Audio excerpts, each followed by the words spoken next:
You ever get a bill that nearly sends you to the ER? Because the month my electric bill shot from $45 to $847, I thought maybe the universe was running a cruel experiment just to see how much I'd take before snapping. And every stolen kilowatt was charging my HOA neighbor's Tesla. Yeah, Clarissa, who had quietly tapped into my late wife's memorial solar system, all while I was scraping pennies to pay for my daughter's college textbooks. My wife's dream, her legacy of clean energy, turned into fuel for someone else's luxury ride. You can't make this stuff up. Now, let's back up a little so you see how deep the roots go. Name's Russell Hammond, 58, former NASA engineer, which I say not a brag, but so you understand the level of methodical pettiness I'm about to unleash later. For 30 years, I designed electrical systems for spacecraft, wiring that can't afford a single mistake. Lost my wife Sarah to pollution-triggered asthma 3 years ago, which is one of those ironies life serves with a twisted sense of humor, since she was the most die-hard clean energy crusader you could ever meet. After her funeral, I poured my grief into building a 15-kilowatt rooftop solar system, every panel lined up with NASA precision. Brought our bills from $200 down to $45. Let us breathe a little easier. Let me afford to send my daughter Emily off to UT Austin, chasing her own engineering degree. Now, Emily's brilliant, but tuition? 18 grand a year. My consulting gigs cover the basics, but those solar savings, that's what paid for her textbooks, her lab fees, her coming home on weekends to hang with me and our old cat, Mr. Newton, who supervises every household debate from his favorite windowsill. Thing about working at NASA for 20 years, it wires you to be, let's call it, thorough. Emily calls it NASA syndrome. I measure everything twice, label my coffee mugs by heat retention, keep tools lined up by how often I use them, and yes, I track every household bill on a spreadsheet with more color coding than a Christmas parade. But all that order, gone in a flash when Clarissa Thornfield rolled into our neighborhood. 51, newly minted chair of our HOA Standards Committee, the kind of person who is just waiting for someone to hand her a clipboard and a little power. Imagine every HOA horror story you've ever heard. Mix in a Model S Tesla worth more than most folks make in a year and a spray tan that could gas a small animal. Clarissa walked around inspecting houses like she was auditioning for a reality show, gravel crunching under her designer heels, her wedding ring catching every scrap of sunlight just so. One Tuesday, while I'm grilling burgers for Emily's visit, Clarissa knocks on my door, orange extension cord in hand, flashing some community green initiative paperwork that looked fancy but turned out to be more fiction than fact. "We're testing power-sharing protocols," she announced, like it was a done deal. Before I could protest, she'd plugged into my outdoor outlet and dragged that cord straight to her Tesla. 3 minutes, tops. She'd done this before, you could tell. First bill, $156. Second, $298. Then, boom, $847. And now, not just a cord, she'd hired someone to bolt a charging station right onto my electrical box. Showed up with a laminated agreement, all official, that would have fooled most people. But when you watch your kid cry on the phone because she can't buy her chemistry book and you're feeding your cat off-brand kibble because you can't afford his fancy food, something inside you snaps. I did what any stubborn engineer would do. I installed NASA-grade power monitors. Found out Clarissa was draining 75 kilowatt hours a night, enough to run 4 houses. Even worse, she timed her charging to my solar peaks, snatching credits that should have knocked my bill down, not up. So I put together the evidence, photos, charts, bills, every minute accounted for. Went to Clarissa. "Your Tesla's cost me $2,400 in 3 months. I need full reimbursement. This stops now." She looked at me like I'd asked her to donate a kidney. "Russell, you're being dramatic.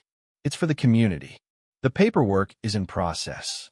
Meanwhile, her perfume got stronger, defensive, like her sweat was mixing with whatever chemicals kept her glowing orange. That's when my NASA syndrome saved the day.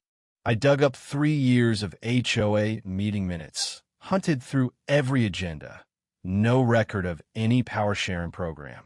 She'd faked the whole thing, forged signatures, and printed her own HOA letterhead. Turns out her Tesla was drawing 240 volts, 7.7 kilowatts, like running 77 light bulbs all night, every night, but all the costs landed on me. When I blocked my outlet with a lock, Clarissa hit back with official violation notices and fines, $200 a day if I didn't cooperate. Threatened liens on my house. Suddenly, my finances were public. My clients started asking if I was okay, and Emily's tuition deadline loomed with nothing left in the bank. Then came the next twist. She hired an electrician to bypass my block, running a line straight into my main panel.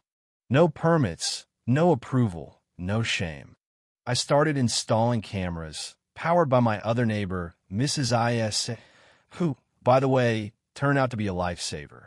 With her help, I caught every unauthorized entry on video. Found out Clarissa was not just stealing from me, but from half the block. Anyone who questioned their bill got an HOA violation the next day. Her aesthetic inspections were just cover for targeting the curious. Consulted a lawyer, couldn't afford the retainer, but got confirmation I was in the right. No HOA can authorize utility theft or unpermitted work. I confronted her electrician. "You got permits?"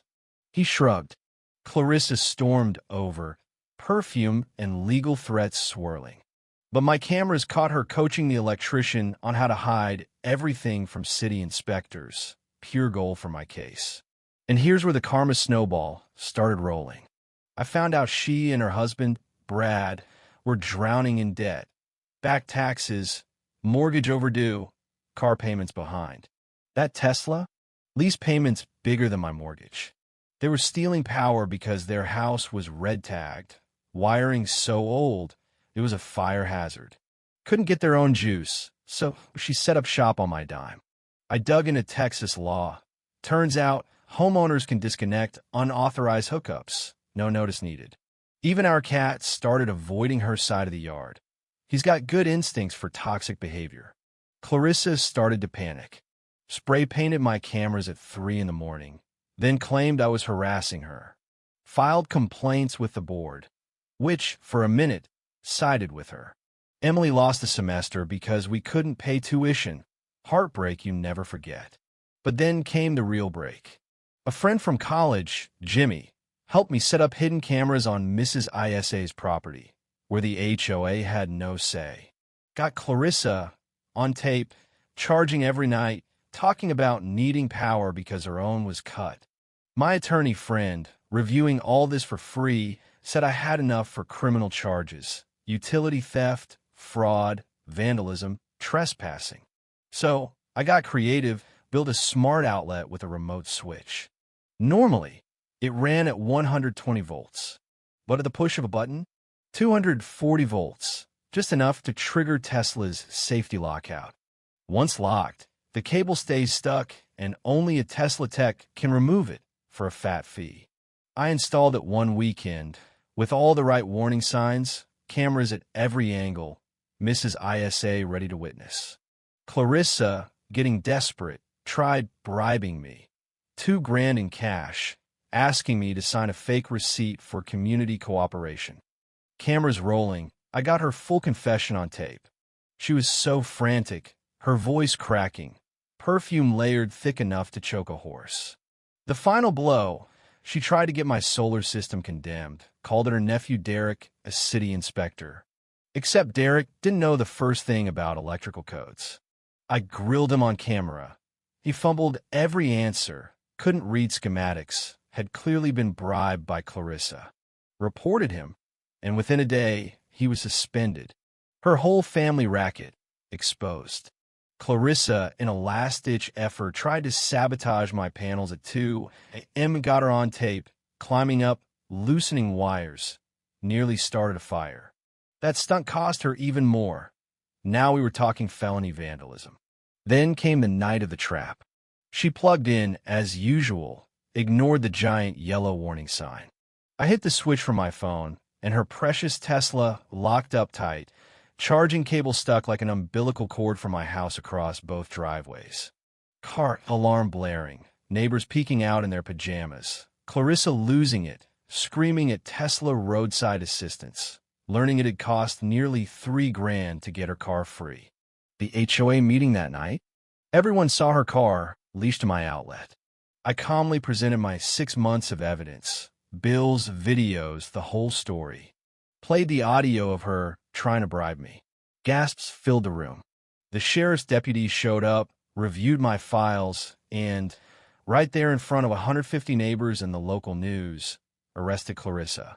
Charges: theft, sabotage, bribery, reckless endangerment. Community cheered. She lost the car, got booted from the HOA, house foreclosed, family forced to downsize, husband's business folded. 8 other neighbors recovered their losses through my documentation. My daughter's tuition got paid in full. She even switched majors to renewable energy. I set up a scholarship in Sarah's name, taught free solar workshops, became a local legend for that Tesla flytrap. Heck, even NASA called to consult about power system security. And justice? Yeah, it landed. Clarissa did community service, got probation, had to pay restitution, and became a cautionary tale for every would-be power thief in Texas. The best part? Our block came together, stronger than ever. Mr. Newton got his fancy cat food back. And Emily, graduating on her mom's birthday, called it the ultimate tribute to Sarah's legacy. So, let me ask you, what would you do if your neighbor stole from you? Not with a crowbar, but a clipboard and a smile. Where's the line between standing up for yourself and letting people walk all over you in the name of community? Drop your own HOA nightmares in the comments. Tell me what justice looks like where you live. Because sometimes the only way to fix a broken system is to engineer the solution yourself. Thanks for sticking with me. Can't wait to hear your stories.